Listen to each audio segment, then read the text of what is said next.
Sarkhej police station part એમાં નોંધાયેલા ગંભીર હુમલાના કેસમાં પોલીસે 3 આરોપીઓને ઝડપી પાડ્યા છે.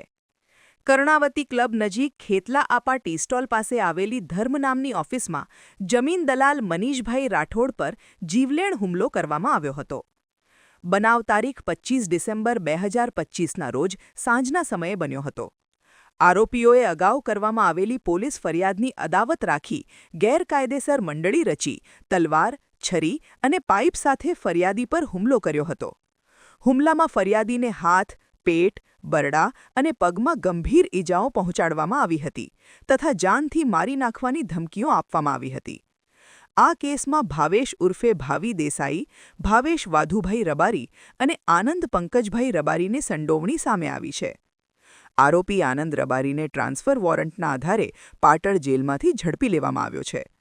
તપાસમાં બહાર આવ્યું છે કે આનંદ રબારીએ મુખ્ય આરોપી સાથે મળી ફરિયાદી પર છરીથી ઘા મારી જાનથી મારી નાખવાની કોશિશ કરી હતી. સરખેજ પોલીસે ભારતીય ન્યાય સંહિતાની ગંભીર કલમો હેઠળ ગુનો નોંધ્યો છે. નોંધનીય છે કે આરોપી આનંદ રબારી સામે અગાઉ પણ ગંભીર ગુનાઓ નોંધાયેલા છે. સમગ્ર મામલે સરખેજ પોલીસ દ્વારા વધુ તપાસ હાથ ધરવામાં આવી રહી છે. આજરોજ સરખેજ પોલીસ સ્ટેશન ખાતે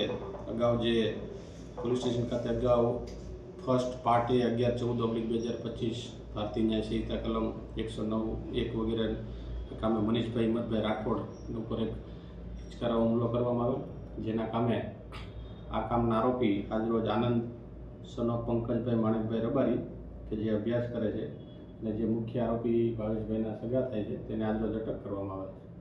અચ્છા, શું છે ભાવેશનો અને એનો રોલ? ના, લોકો એક મસ્તાની ગેંગ સાથે બી સંડોવાયેલા છે. શું આખું બેકગ્રાઉન્ડ છે? આ સદરુ જે આરોપીને પકડવામાં આવ્યો છે તે પર ગુનાહિત ઇતિહાસ ધરાવે છે. નાની અગાઉ પણ 2 ગુનામાં તે સામેલ હતા.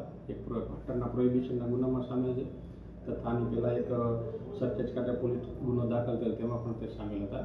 અને તે કામના મુખ્ય આરોપી ભાવેશભાઈ જે રબારી છે તેમના દૂધના માસીના દીકરા થાય છે અને તેની સાથે કામગીરી કરતા હોય છે. તો આ બનાવ વખતે પણ તેઓ ભાવેશભાઈના કહેવાથી આ બનાવ વખતે આવેલ અને મનીષભાઈ ઉપર હુમલો કરેલ ને છરી વડે તેમની પર હુમલો કરવામાં આવેલ.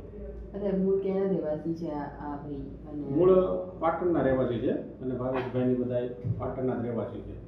આ તેમના રિલેટિવ જ થાય છે. અચ્છા, મનીષ રાઠોડ જે જમીન દલાલ અને ભાવેશને લોકો વચ્ચે અગાઉ બી આવી રીતના હુમલાને લઈને ફરિયાદ થઈ છે. શું અદાવત ચાલી રહી છે એ લોકો વચ્ચે?